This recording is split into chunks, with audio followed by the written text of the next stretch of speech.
ngo ubundi iyo Yesu muri 8:30 ndumva ari na 4 ngo abwira abigishwa be ngo n'abandi bantu ntabwo abigishwa be bibwiye gusa ngo umuntu nashaka kunkurikira ngo yikorere yikorere umusaraba yiyange yikorere umusaraba. Ntabwo rero ushobora kugira kwiyanga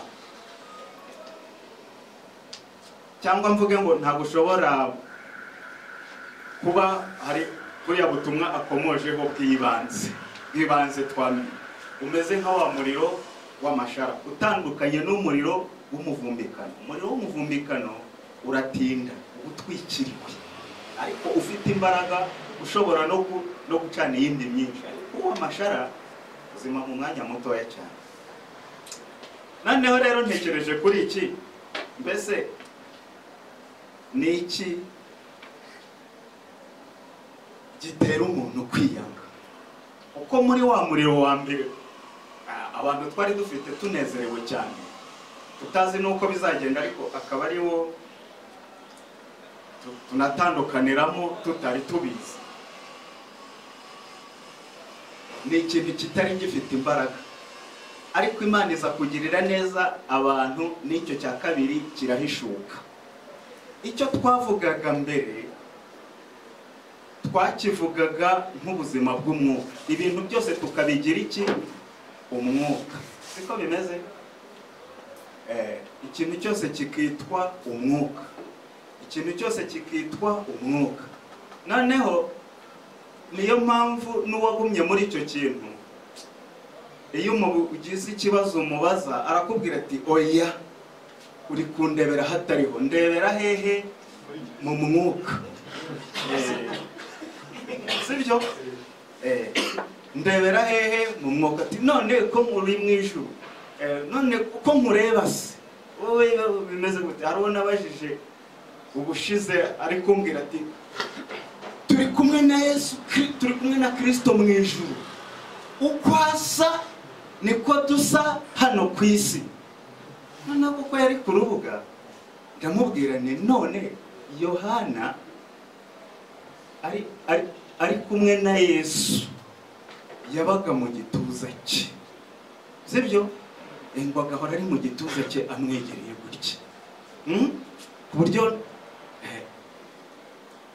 rebana Yesu ageze no ku musaraba yamubwiye ati yo hari uko warunyiye. Yesu ageze ku musaraba yahinduye pozisiyo, noneho yegera ajya kuri nyina. Na Yesu abibonye atyo aravuga ati n'ubundi mama dore umuhungu wawe, nawe musore rero nibihamuko nguko nyine ubwo tuvuga ngo mbere yamuhoraga imbere agize gutya, kuri wa munsi wo ku musaraba ajya kuri nyina. None aramubwira ati yewe mubyeyi rero no, ariko ibyo tuzi aho bigarukira nk'abanyabwenge, ntabwo nirirwa matinda. Ariko ahantu nshaka kujya nuko narabaje uko Kristo asa nawe niko usa uri hano mu isi. Yohana hari uko yari ari kumwe na Yesu hano mu isi, bitandukanye nuko yamubonye nyuma amubonekeye ku kirwa cyo kuri Patimosi. Ntabwo yabashije gutinyuka kumuhanga amaso, ngo ahubwo yabaye nk'ugenje ate mupfu. Uko nguko niko ari, kuko bafite umubiri w'umwuka, ntabwo asa nuko yasaga cya gihe ari hano ku isi. Ndamubwira nti ubu wowe muri karitsiye aho utuye abantu bajya bakureba bakabona mu maso hawe n'ibirimi by'umuriro. Ku ifoto yawe bagufotoye hano ya profile ya WhatsApp, ndi kukubona njyewe uri umuntu usanzwe. Abantu baravuga ngo oya, ngo mubonye ute? Ngo muri kumurebera mu mubiri, ngo murebere mu mwuka. Ariko reka mbabwire, umwuka wacu tuhihorere, Imana niyo ihareba. Imana niyihaza, Imana niyihatuye, nizi ikihavugira, izi nuko tuyumva nuko dusohoza ibyo itubwira.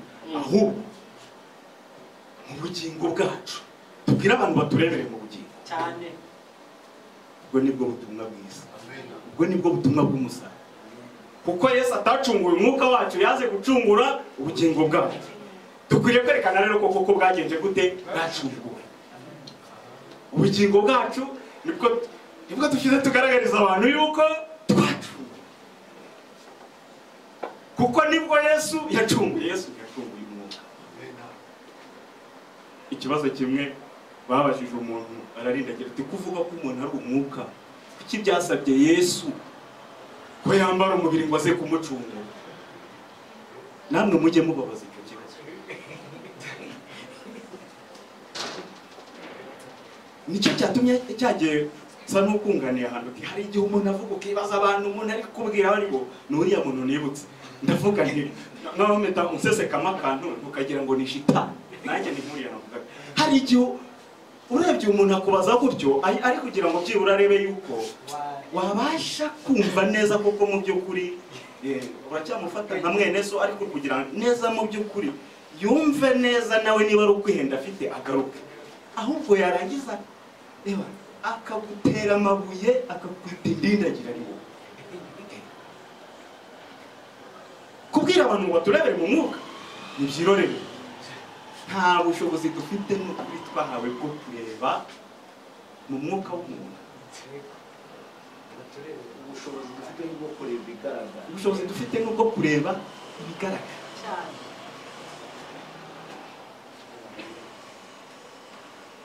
Umwuka wacu ubuse mu mwuka wacu turamutse tuhazi mu mwuka wawe ndamutse mpazi, ubu ngubu najya mpagarara imbere y'abantu iyo umuntu gutya namubwiriza ubutumwa bwiza nkamenya niba yemeye cyangwa niba atemeye. None umuntu umbwira ngo nimurebere mu mwuka arambwira ibintu nawe koko nanjye ubwanjye ari kungira icyo ntari cyo. Umuntu aba ari kungira icyo ntari cyo. Ariko reka turebe iri somo ryo mu Rwanda rw'abikoreye into, igice cya mbere. Rwanda rw'abikoreye igice cya mbere, igice cya mbere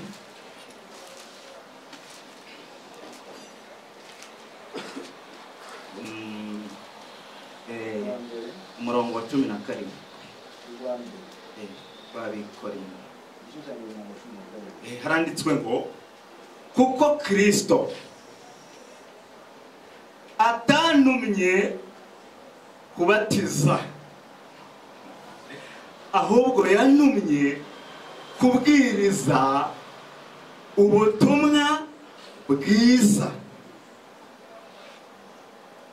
ariko ntabuvugisha ubwenge bw'amagambo, kugira ngo umusaraba wa Kristo udahinduka ubusa.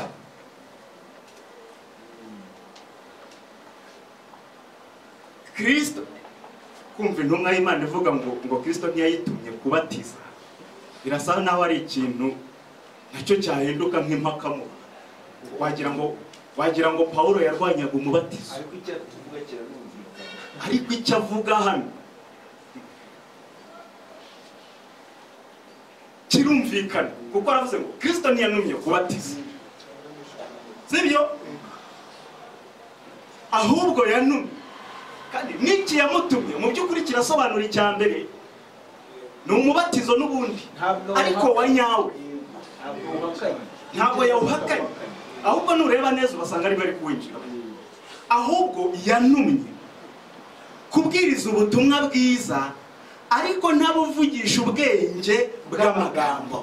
Birashoboka yuko ubutumwa bwiza umuntu yabuvuga abuvugisha ubwenge bw'amagambo, kandi ayo magambo koko uyasuzumye akaba yuzuye ibigize ubutumwa bwiza koko. Mu magambo ibyo bintu byuzuye, nta kantu na kamwe kabura muri ayo magambo. Ibyo umuntu ari kuvuga Yesu Kristo mu magambo bigenje gute bihari, ariko nta musaraba, ariko bidafite iki umusaraba. Umusaraba wa Kristo ugatukwa ugahinduka ubusa, kandi umuntu yavuze amagambo yose y'ibyo Kristo yakoze. ariko ibaze Murumva iki kintu? Umusaraba watutswe kandi umuntu yakataje no mubwenge. inzandiko za Paulo yazivuze mu mutwe sososora azishyira ariko Paulo aramutse amubona yavuga ati wowe cyo ngicyo uri gukora nicyo nanzaho. Kandi nukubera iki harabura Yesu Kristo wo mu bugingo, abantu bagashaka yuko indera mu bugingo ndebera hehe mu mwuka. Ngicyo nicyo uri kubona umusaraba wa Kristo uri gutukwa. Niyo mpamvu abantu bahitamo kuvuga bati bo kuko ari ibi bintu by'abanyabuntu rero niba ari uko kuntu bimeze ari amagambo bavuga gutya gusa umuntu ukabona ameze kuri ibi bintu nzigumira mu idini. Umusaraba wa Kristo watutswe kubera umuntu w'intyoza gusa, ariko utarageze ku musaraba.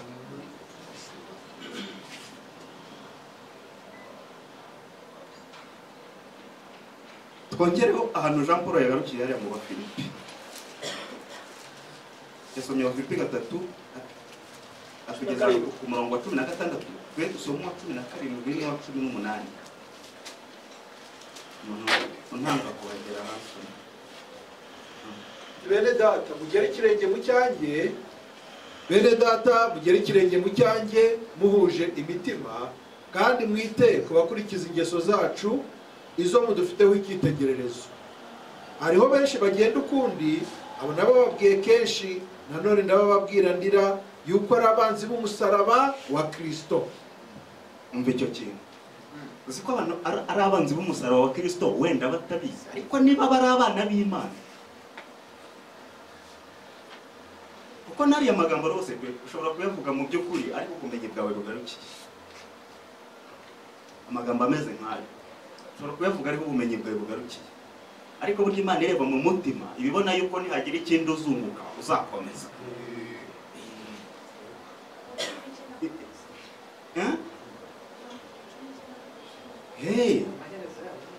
Amaherezo yabo no kurimbuka. Imana yabo ninde? Biratana ibiteye isoni byabo, bahoza umutima ku byiza. N'ubundi reka tuhasomeho. Bene data mugere ikirenge mu cyanjye muhuje imitima, kandi mwite kubakurikiza ingeso zacu izo mudufiteho icyitegererezo. Urumva arereka abantu ubugingo bwe. Ntabwo avuga ngo mwe kwibagirwa amagambo tujya tuvuga, ahubwo muyazirikane, ntimujye mwibagirwamo na rimwe. Amagambo yose nabwirije njyewe Paulo muyafate mu mutwe, ntihagire na rimwe muzibagirwa. Noneho namwe muzajye mugenda muyabwira abantu. Ariko hari ahantu Paulo yigeze aragabana amagambo, ahubwo abasigiye ubugingo, arababwira ngo mwitegereze ingeso zacu izo mudufiteho icyitegererezo. Kuki atavuze ngo amagambo yose twavuze duhamya Yesu mu isezerano rya kera n'irishya ntimuzibagirwe na rimwe, mujye muyatondagurira abantu, muhere hejuru muyasubiremo kenshi. Ayo magambo namwe mujye mugenda muyabwira abantu icyo atari cyo avuze, ahubwo avuze ingeso ze izo nabo bazi babafiteho icyitegererezo. Arababwira ngo abarizo, niyo mpamvu dukwiye gutanga ubugingo, ntabwo dukwiye gutanga iki.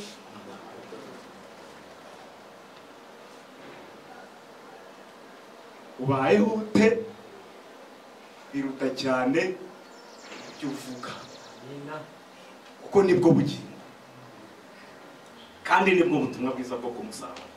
Kuko mu bugingo, reba hano hari umurongo wa 18 ngo hariho benshi bagenda ukundi, abo nababwiye kenshi nanone ndabibabwira ndira yuko ari abanzi b'umusaraba wa Kristo.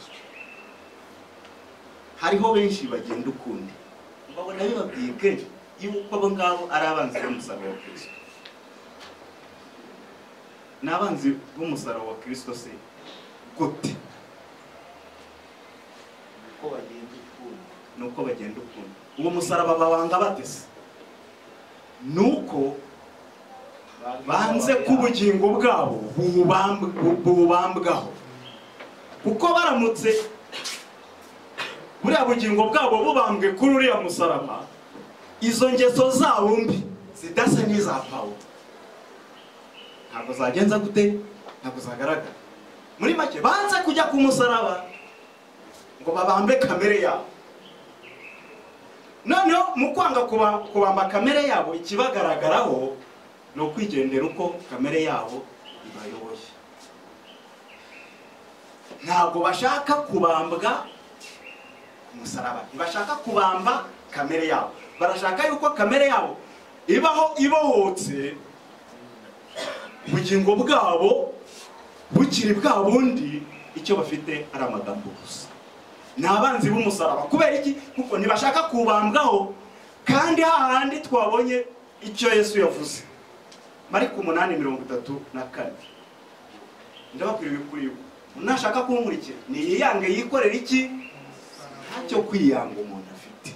Ubwo uwo muntu bivuze ngo utikoreye n'umusaraba ntiyakurikiye ne, ntabwo yakurikiye Kristo. Siko bivuze. Niyo mpamvu uwo murongo uyu nguyu ushiki wacu atubwiye ngo dusomeho 19, icyo uvuze ngo amaherezo yabo ngo nukugenza gute? Nukurimbuka.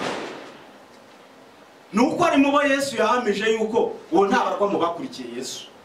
Umuntu barwa mu bakurikiye Yesu ni umuntu wikoreye umusaraba akabamba kamere ye, niwe wawugiyeho kandi wemeye